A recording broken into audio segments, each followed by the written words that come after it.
You are listening to Offensive Lines with Marlon and Boyd. Small stakes NFL gambling for the average fan.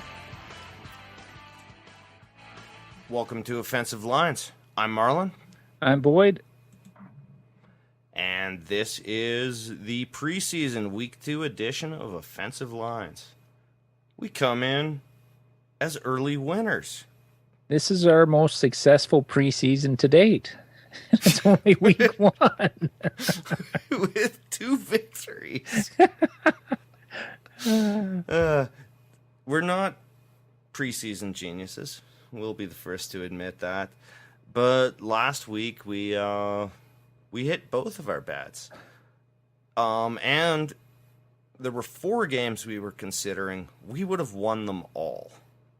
What was the other one? I know Denver, Seattle was the one I touted. What was the other one? And then I had St. Louis over New Orleans +3 was my other touted one, and New Orleans won by 2. So we would have cashed that one as well. Yeah. Now, if we would have bet all 4, we've used it all up. We've shot our wad. If we would have bet all 4, they all 4 would have lost. Oh, and absolutely. And even though we didn't get the Minnesota game, I was following it on Gamecast on ESPN in the last 4 minutes when it was 10-0. I'm like, okay. And I was going to text you, and I thought, no, I'm not jinxing anything. I know Marlon's predilection on not having any jinxes, doesn't want to count it before it's cashed and all this other crap that I means don't believe nothing. in God or spirituality or anything, but for no known reason, I'm oddly superstitious. Do you believe if you say, if you talk about a no-hitter, it's not going to happen? Yes. Get absolutely. Out of here. I know. There's no logical reason for it, and I would only accept negative evidence to support my theory, right? Like if someone mentioned it to the person and the no-hitter failed, then I would say, see? And if someone mentioned it and the no-hitter continued, I would just ignore that data. It's completely illogical. Well, thank you, because I don't know how many no-hitters there have been this year, 4 or 5, but they've all been tweeted. That's how I found out they were in progress. Oh, somebody's thrown a no-hitter in through the 7th. Okay, turn it on. Oh, there it is. It's a misfire in my brain. I will not defend it. Put it that way. I understand that it's meaningless. But yeah, I was watching on, I just had ESPN updates going on my tablet, so I had the scores on in all the games. So for 55 minutes, it was 10-0 Minnesota. Well, for about 57, 58 and some change. They scored with under 2 minutes left to make it 10-6. And then a freaky thing happened on the way to the extra point. I had totally forgot about this, but the NFL is trying for the first 2 weeks of moving the extra point back to a 33-yard extra point. So they're basically trying it from the 26. Or no, the 16. And then 7 yards back and then 10 yards in the end zone. A 33-yard extra point. So who's Minnesota playing? The Raiders. The Raiders went for 2. Well, and even failed. as they were marching in, because I was watching it, I said to Shelly, I'm going, fuck, they're going to score. That gives us three situations because we had Minnesota favored by 3. They could just kick the extra point, which is a push. But I'm going, why do I want them to go for 2? Well, then it means a win or a loss. Potentially, but 2-point conversions are probably only about a 35-40% success rate. So I wanted them to go for 2 and cash the winner. This is the preseason. In the regular season, I would probably be thinking, just get me out of here with a push. Why did we ever bet in this goddamn game? Well, and they would have. Well, in a regular season game, they would have kicked the field goal. If they were smart. The extra point, but yes. No, field goal. Instead of going for the touchdown and save time on the clock. Oh, I would just kick a field I never goal even thought about that. And onside kick it, because when they did it, they scored the touchdown, but then they kicked off and they got the ball back with like 20 seconds left. Whereas if you kick the field goal and then kick off before the 2-minute warning, and they still had a couple of timeouts left, you get the ball if back. You're within 10, take your 3 early. Yes. One of the principles of football strategy. Yeah. Especially if you have timeouts left. They would have had the 2-minute warning and the timeouts. So I think they had 2 timeouts left when Minnesota got the ball back. And when we cashed the bet, I tweeted you, missed 2-point conversion, makes us 2 for 2, or something to that effect. And you were texting me simultaneously. Yes, yours came in as I was hitting send. And then I think I just said, I love preseason coaching decisions. Because you want to look at your 2-point conversion team. Well, not with the third-string quarterback. No, but you still want to look at your formations. You want to see how teams line up. But that's you're not the showing big reason anything. you're doing But you're it. not showing any. You're not going to show a play you're going to use when you actually need 2 points at the end of a game. You're not showing them what's up your sleeve.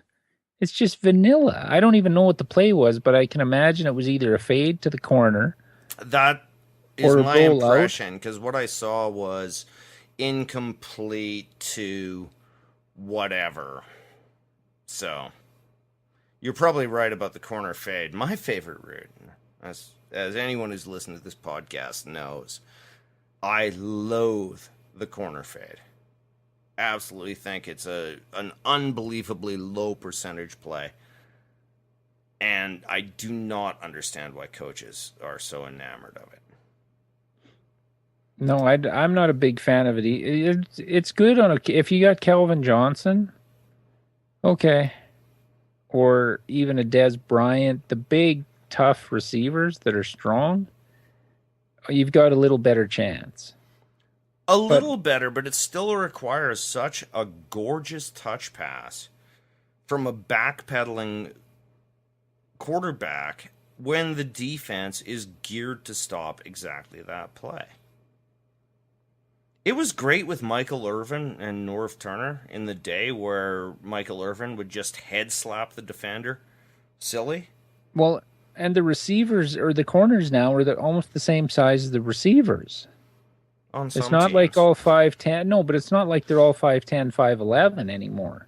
Again, the on good some ones. teams. I don't think the Chargers have a cornerback over 6 feet. So. But the game's changing at both.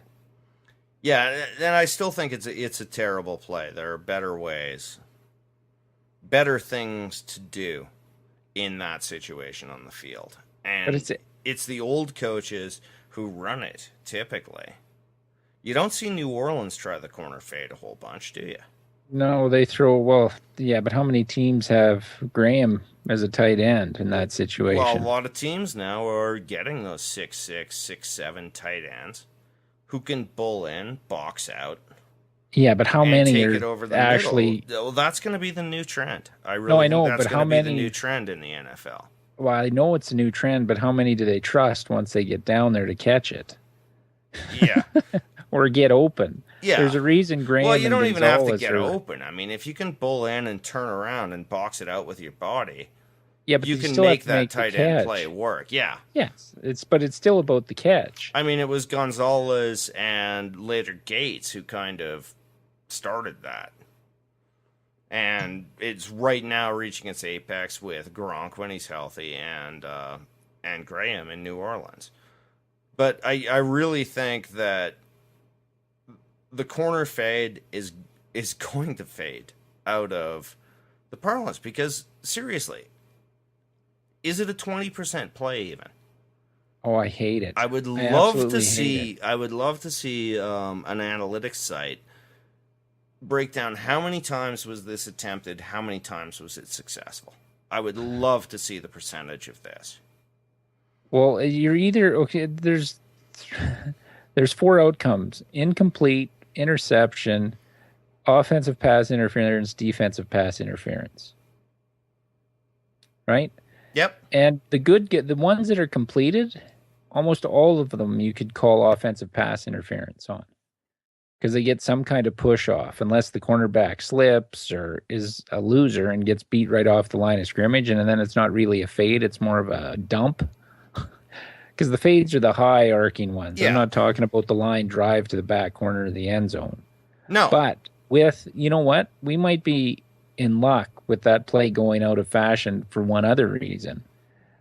They're going to start calling any type of hand contact at all is getting flagged now. But they're going to call that only on the defense. This is just like the last time we saw this re-emphasis on contact. How many times is it going to be called contact on the offense? 5%? 8%? Well, I hope they're watching the CFL. Once again, Peyton Manning, and the last time, by the way, this became a point of emphasis, was when Peyton Manning and the Colts whined about the Patriots. Now it's the Broncos and Peyton Manning whining. I really dread this, and I think it's going to have to influence our upcoming betting strategy, that teams are going to start throwing for the flag as much as they're throwing for a completion. Well, they've been doing that for a few years now. Oh, but it's going to be worse this year. Someone worked out the math based on the first week of preseason. If contact and holding are called at the same rate, there will be 1,450 flags for those two offenses against the defense. Those games are going to be 4 hours. Oh, I know. But you can't give a coach the right to challenge anything because it might extend the game. Oh, I guarantee. Let's not forget that a flag stops the clock. It's going to be a shit show for 4 weeks, and I say we bet strongly on quarterbacks who just keep throwing it. Like, I think we're going to have to maybe get on the backs of Breeze and Manning and Bears. all of this. Yeah. Bears. So, but, yeah, it was really a delightful win. Yeah. I think it's the first time, like, you texted me Friday, oh, cash the first ticket. I wasn't even paying attention Friday. I actually kind of forgot. I got that text, and I'm like, oh, cool. But then Saturday night, I was checking the Minnesota score. I was refreshing a bunch, and then when it got to 4 minutes left, I'll gamecast it. And I was actually excited about a preseason game. This is the beauty and joy of gambling. And I wasn't even watching it. I'm like back in 2003 when it was just Gamecast or something similar. Some guy typing on some laptop in the fucking Metrodome updating me on the scores, but It was crazy. Yeah, it was really fun. So, good start to the season. By far our best ever. We're gonna make another couple of bets this week. But right now, I assume you've watched it. Episode 2 of Hard Knocks. I did. I watched it last night. It's beautiful. It's up before midnight. Takes about 15 minutes to scavenge. And I'm watching it between 12:30 and 1:30. I didn't watch it till this evening, but I got up, scavenged it, which is a great verb. Started it when I got up, before I left for work, it was done. Watched it tonight when I got home. And another great episode. Maybe I didn't enjoy it quite as much as the first, but that could just be that I really, really wanted football-related stuff last week. Like real football. Guys hitting and doing all that. What disappointed me in this, the episode was great. The only disappointing part was they practiced with the Titans and they showed nothing. They showed one deep pass that the Falcons completed and a fight. And then basically a bunch of footage of the line of scrimmage and guys pushing at each other. And the camaraderie of the players, too. And the coaches. Where they were all chatting. That might have as much to do with licensing fees and money being realized by the team from the production as any other decision? Yeah, maybe. But they could have shown some plays. Like, you don't even know what they do. Like, it looked like 11 on 11 drills, but how do we know? They showed one play and it looked like it was 1-on-1 with just the receiver beat our corner deep down the middle. I don't even know if it was a safety because they just showed the pass and then he was the only guy in the backfield. I'm like, well,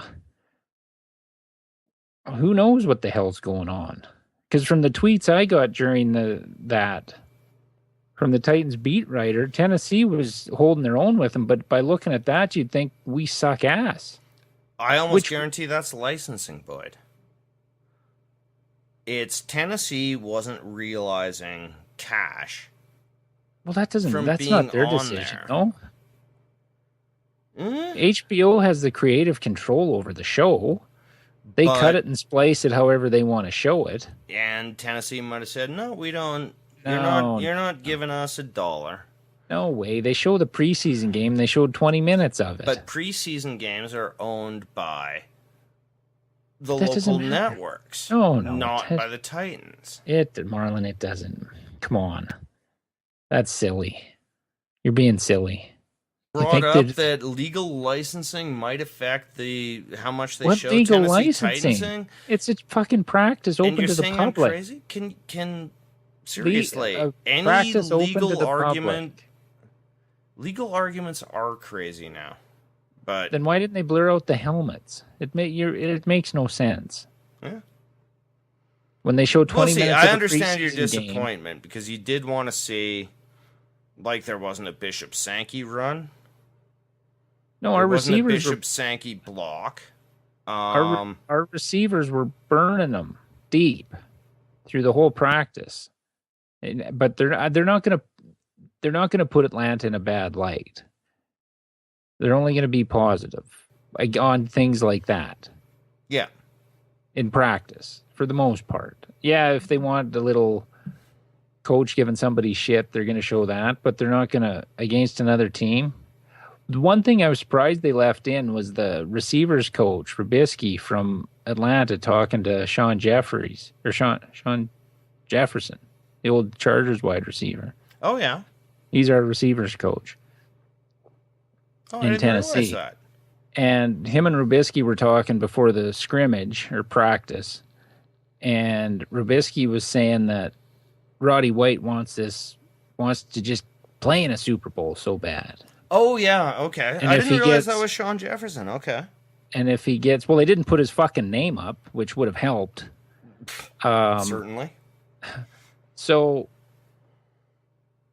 he says if Roddy White can get Julio Jones to flip, to want it as bad as I wouldn't... If I'm Atlanta, I don't want that being seen. Because do you think they've actually said that to Julio Jones? As fragile as the egos are nowadays? That some coach would say, you got to want it more. Or that they would talk, that means they're talking amongst themselves about it.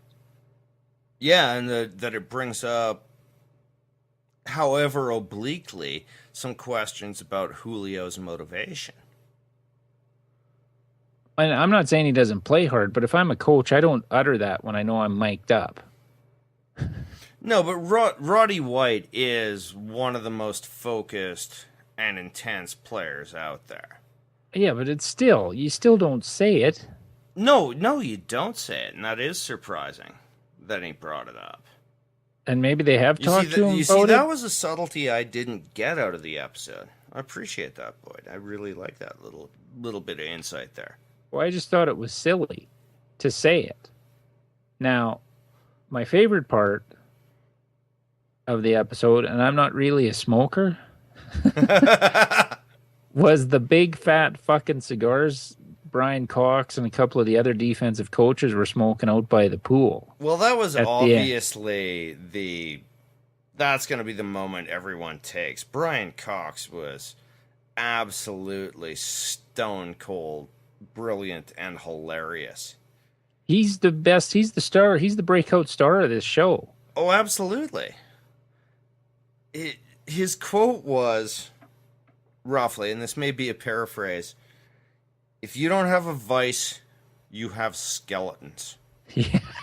Whether it's a body buried in the basement, Yeah. 3 wives, maybe you're a serial killer, but if you don't have a vice, you have skeletons. Yeah, and he doesn't trust them. You can't trust somebody without a vice. Yeah. And those just cigars, the relaxed feel, by the way, of that pool conversation when they were talking about your guy from North Dakota, the blondie with the long hair. Yeah, Star. Yeah. And they were just sort of assessing him, where it started terribly. But then he got in there for a tackle, and they're just talking about the motor and how they can maybe make him. Now, obviously we know Hard Knocks wants those rookies who are last or second last cuts to be the story. So there's either the tragedy or the ecstasy at the end of the series. We understand the formula. But I love the formula. So I don't mind seeing coaches talk. And I just love the relaxed way of a bunch of guys after the game sitting around the coaches actually sort of talking in a loose, non-team facility. Now, to go by your argument last week, this is all a put-on. I don't really think it is. It's my argument that when the cameras are on you for 24, eventually the reality will come out. Well, yeah, I'm not saying like they wouldn't be sitting out there having the cigar. That I hope isn't staged to me. But the conversation is steered in a direction, like, funny that they're talking about Star. Oh, well, obviously, you know, that's what's staged to me. The director like, out there said, can you talk about this guy? And who was the other guy they had compared to Star, who actually looks like a player to me? The other guy, the linebacker from Notre Dame. Yeah, I don't think he he's looks fighting fucking for the special. great. Oh, he looks great. No, it was that Smith. Yeah, Smith. Number I really 45. like him. Like, there was the fight in the first episode, which they called back to. In this episode, what I loved about that fight was the guy who was punching him. He's going, really? Really? But he never swung because he's a rookie. You know, what's your benefit as a rookie swinging on a veteran who's punching you in the head? Well, that what's his name? Is it Donegan? The guy they called Cupcake in the first episode? Yeah. He took a swing and bruised his hand. Yeah. But he's the second round Mike draft Smith is pick. up there saying, do not punch another man in his helmet. You are going to lose that fight. Yeah. Crazy. And I like that. The other part I liked was when the credits were rolling, when that Donegan was talking about Lululemon. Oh, yeah. You guys don't know women's fashion. Yeah. Oh, that was... They're all fucking... You heard of Victoria's Secret? Lululemon. It's another big brand with the women.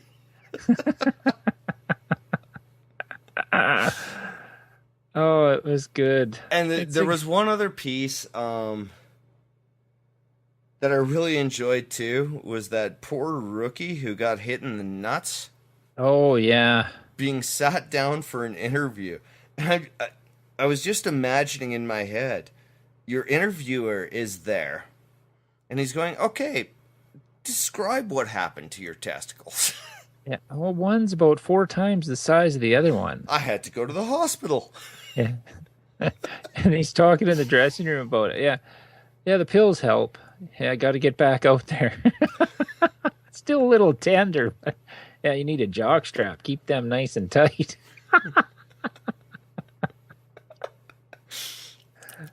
Anyway, like all Hard Knocks, they make me feel like less of a man, but fuck.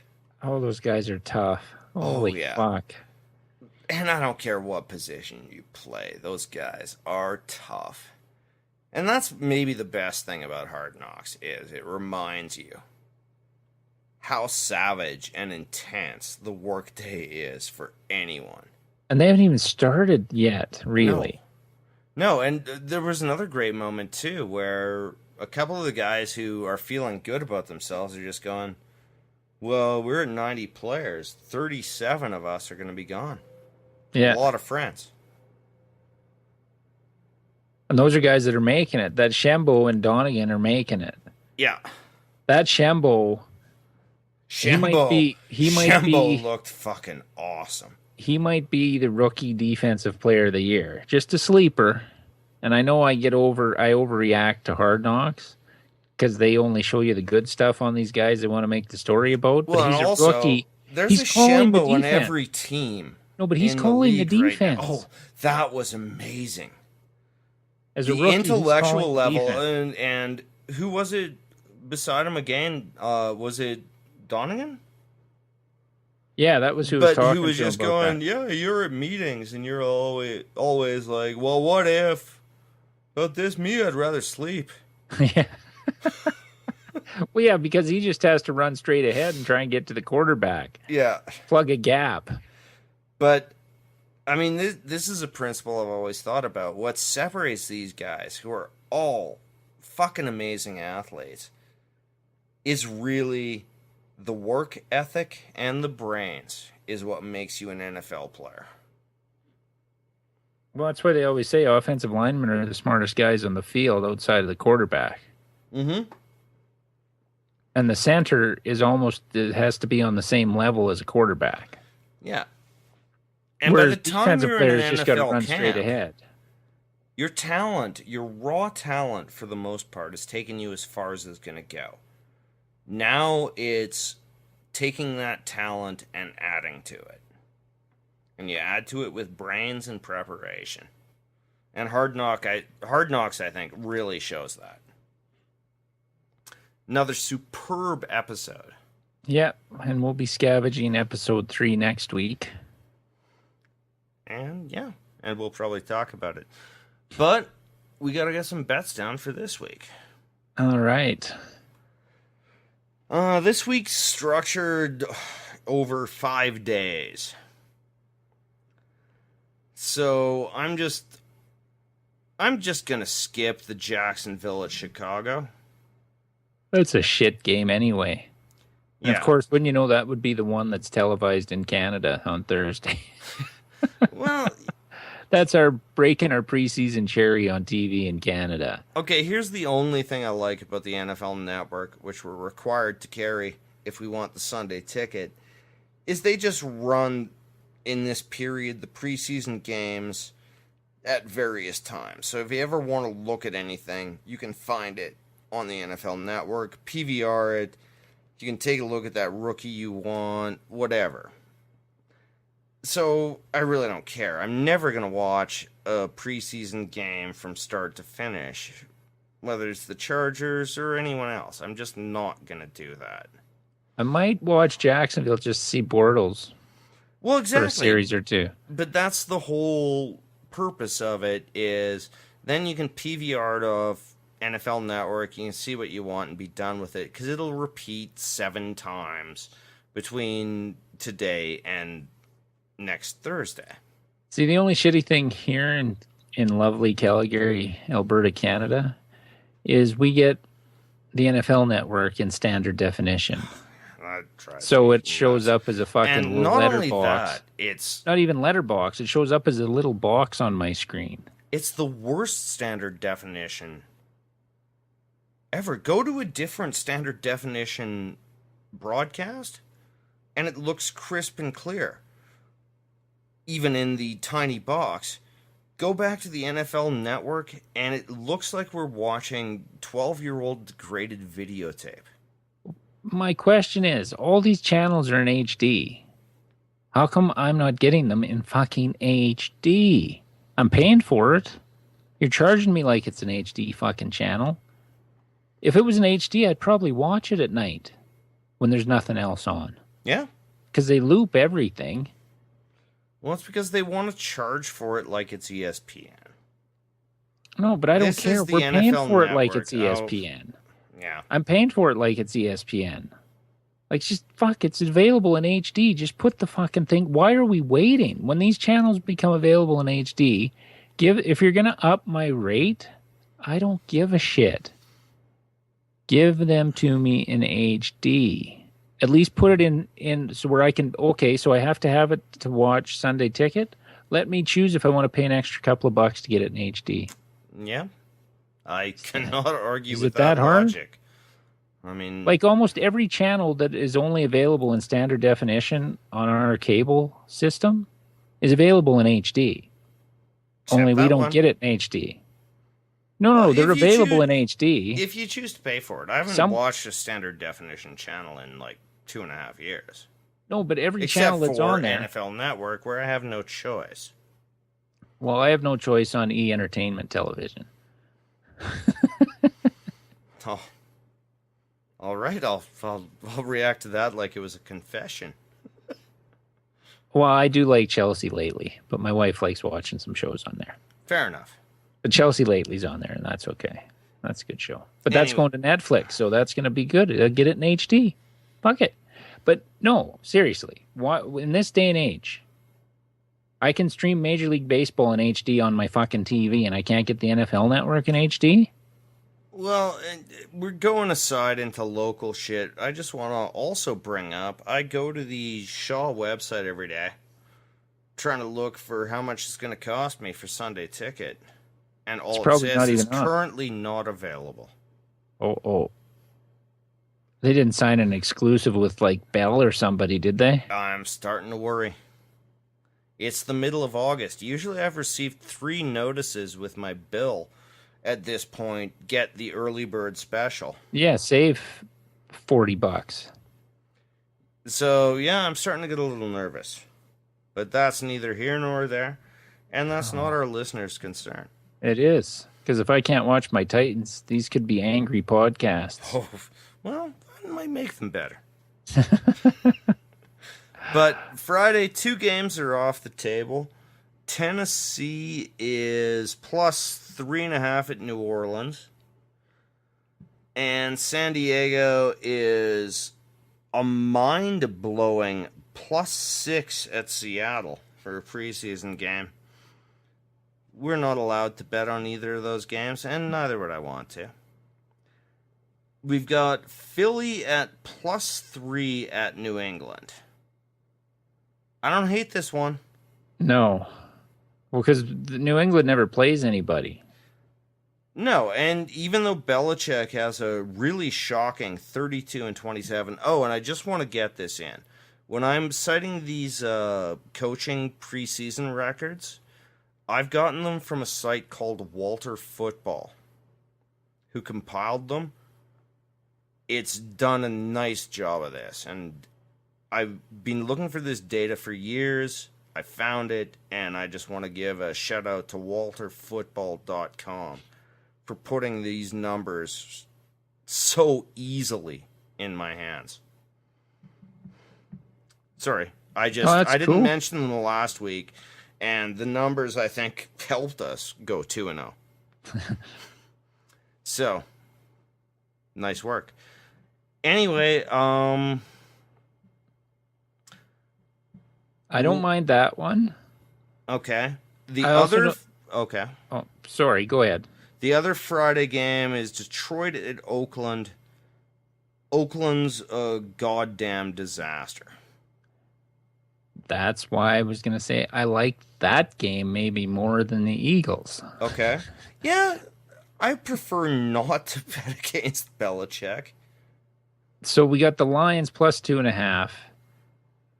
The great part is we're getting plus 100 on the Lions. Yes, and you got the magnificent Matt Schwab, as you like to call him, quarterback in the Raiders, and he was by all intents and purposes an abomination against the Vikings. They've cracked his fragile ego. He's done. And they got you know who he is? He's Jake Delhomme. Oh yeah. He's Jake Delhomme late in his career. People are going to keep giving him a chance, but it's gone. I love that. Let's book that right now. Okay. So we have the Lions plus 2.5 at Oakland. $5 bet pays exactly $10. All right. It is booked. Saturday we've got a bunch. I'm not going to bother going through all the spreads on this. What do you like here? Well, you give me one. You picked I picked the Okay. last one. All right. I love Baltimore +1 at Dallas. I did watch that Chargers preseason game, sort of. I was reading a book at the same time. Dallas's defense will be even worse than last year when they were the third worst defense in history. Chargers quarterbacks, 3 of them, completed 12 passes in a row without an incompletion before a tipped ball. And their run defense was no better. The only reason the score in that Chargers game wasn't worse was Ryan Matthews. And if you want amusement, check this out on YouTube. Ryan Matthews decides to leap over the offensive line from the 4-yard line. Not surprisingly, is met in midair by a helmet on the ball and fumbles. Dallas's defense, seriously, I think it might be, they're number 3 right now, but they're number 3 with a bullet to be the worst defense in history. And Baltimore, we're looking at John Harbaugh, the preseason stud, at 16-9 career, 4-2 in week 2. And the only reason they lose this game is some sort of perverse coach mercy. Okay. There's no way they lose this game. I don't mind that one. And they're +1. I don't mind that one. Okay. I've got one other one that gives us good odds and is similar to the last one we just bet. Arizona at Minnesota. Arizona +3.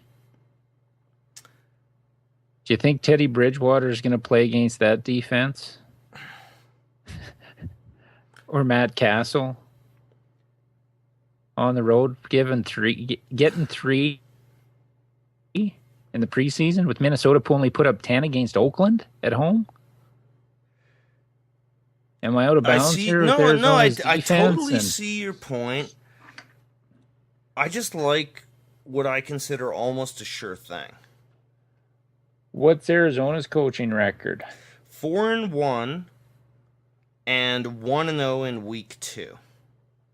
And we're still going against the unknown in Minnesota. Well, I don't think it's unknown anymore. They scored 10 points at home. Well, but they're still 1-0. They're still 1-0. 3-point underdog. We're getting 3 at +100. But we're getting Baltimore at +1 at 16-9 and 4-2. And you didn't watch the San Diego game, did you? No. It's Dallas's defense. I am not joking. Is the worst thing I've ever seen. When Kellen Clemens, Phillip Rivers, fine enough, 4-0. And I can't even remember the name of my third quarterback who threw 4 completions before an incompletion, including a 70-yarder to a CFL player.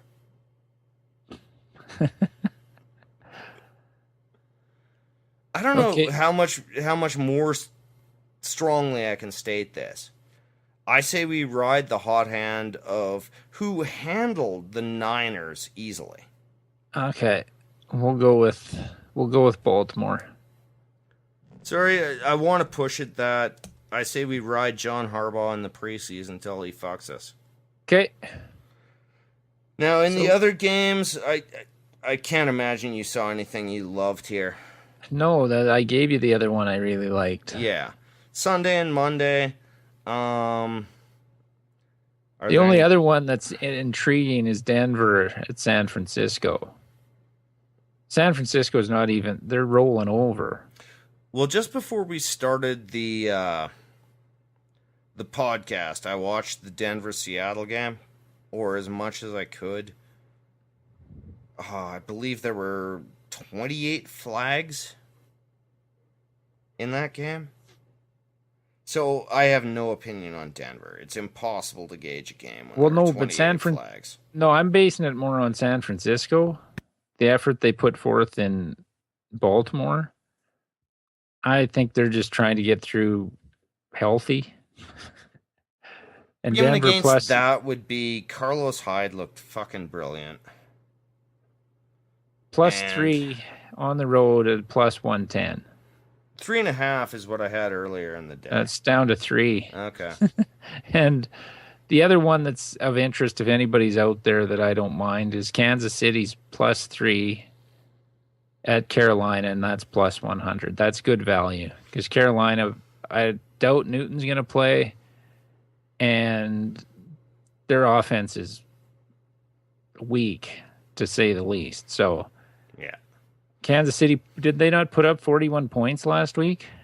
Or 39? Did they lose to Cincinnati 41-39? 80 point, I can't even remember who won, and who cares, really.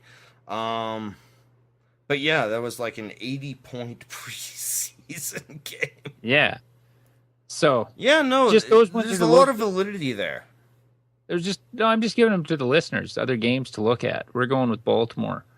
But so our $5 bet, Baltimore +1 over Dallas in Dallas, $5 bet pays $9.54. And my goal is, Marlon, seeing we started with $10 in the account at the start of the preseason, and we doubled it. My goal for the year coming out of the preseason is to not have to invest any of our own money for the rest of the year. Well, that's some pressure. Just jinxed it. No, that I'm putting pressure on us. Yeah, no. That's what I would love to see, us not have to deposit any more money in the account for the rest of our bets, which means we got to hit 50%, basically 54.5% with to break even. Yeah, with a typical number, but like, with the VIG. Yeah. In general, with the VIG, you need 54.5% winners. But no, I like it. Sorry, I'm insisting on Baltimore, but no, you make valid points. Actually watched that Dallas game. Holy fuck, they are bad. Like, that's a preseason bet that we bet out of ritual. We ain't cashing Dallas. We're really not. Yeah, but I you saw never know. Third string Chargers scrubs beating second string Dallas players handily. They've got no rush. They've got no secondary. Maybe Dallas will score some points because they didn't have the first string offense in. But it's not like San Diego's defense is a whole hell of a lot better than Dallas's. But, wow, there's a difference between 25 and the worst in history.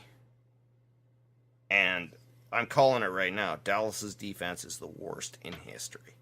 Oh, and they had one of their starting cornerbacks from last year get suspended for Pop and Molly. What he does on vacation is his own thing, and I actually kind of agree with that statement, but not if it's still in your system. Yeah. All right, that was fun, Boyd. You have anything else you want to add here?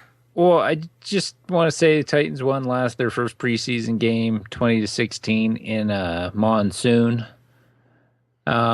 Bishop Sankey looked good.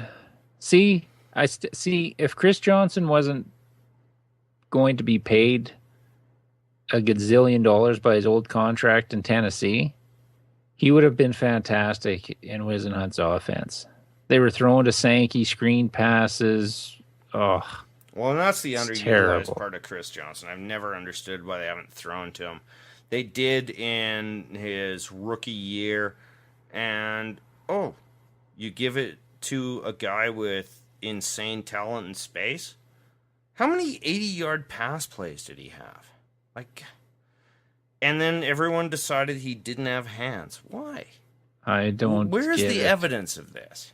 It made no sense, but I just wanted to throw that out there that the Titans won and are second pick in the draft looked pretty good. The Chris Johnson replacement. Well, that's good. I haven't watched him play yet. I haven't watched that game. It hasn't popped up. I watched the majority. I DVR'd it Sunday morning. It was on Sunday morning at 7, of course. So I DVR'd it. I did watch Johnny Football come onto the field. Good friend Mitch was watching the Detroit preseason game, so I just said, text me if, the coke and hoe loving rascal came on the field. So he did. So I went over and flipped it. It's interesting. Bad decisions. He's white RG3. Talent. Yeah. Well, that's what he is. Yep. And also, I'm sorry I'm giving plugs to this Walter Football, but he did preseason recaps of everyone with a particular emphasis on local announcers making asses of themselves. It's a pretty amusing read. So. All right, and I've got one thing to say. We've got a listener to the podcast that gave us a tweet this week, and I know of him from the Artie Lang show that used to be on DirecTV, and he's on the Opie and Jim Norton show once in a while. Mike Bichetti is a comedian from New York. Holy crap. Hilarious. He was on the show, Opie and Jimmy, the other day, so I tweeted him just saying I enjoyed him on the show, and we started tweeting back and forth. I sent him a link to our latest podcast. He tweeted out to whatever's 11,000, 12,000 followers that we had a good podcast, so I just wanted to give a shout out to Mike for tweeting us out, and it was, it was pretty cool. Holy shit. So give him a shout out. He was me. Absolutely. Now the line, the reason we started tweeting back and forth, I said he had the line of the day from the show, because Opie was trying to close out the show, just recap and wrap it up and say goodbye. And he's talking, and then out of nowhere, Mike Bichetti comes in and he goes, I don't think I've ever spanked a hooker before. A pro-ho of nothing. Oh, jeez. No, they weren't even talking about it. I just started laughing, so I tweeted him that, and we started talking, and he listened to the podcast and said he liked it. So thanks, Mike. And if anybody else, you want to tell anybody else about our podcast, you can check it out on iTunes or Stitcher for your Android device, on our website, offensivelines.ca. Follow us on Twitter at Offensive Lines, or our personal Twitter accounts at OLinesMarlon or at OLinesBoyd. Facebook.com/Offensive Lines. And if you want to contact us, our email address is offensivelines@shaw.ca. I'm Boyd. I'm Marlon, and that was Offensive Lines. I don't think I've ever spanked a hooker before either. Generous fucking gambler.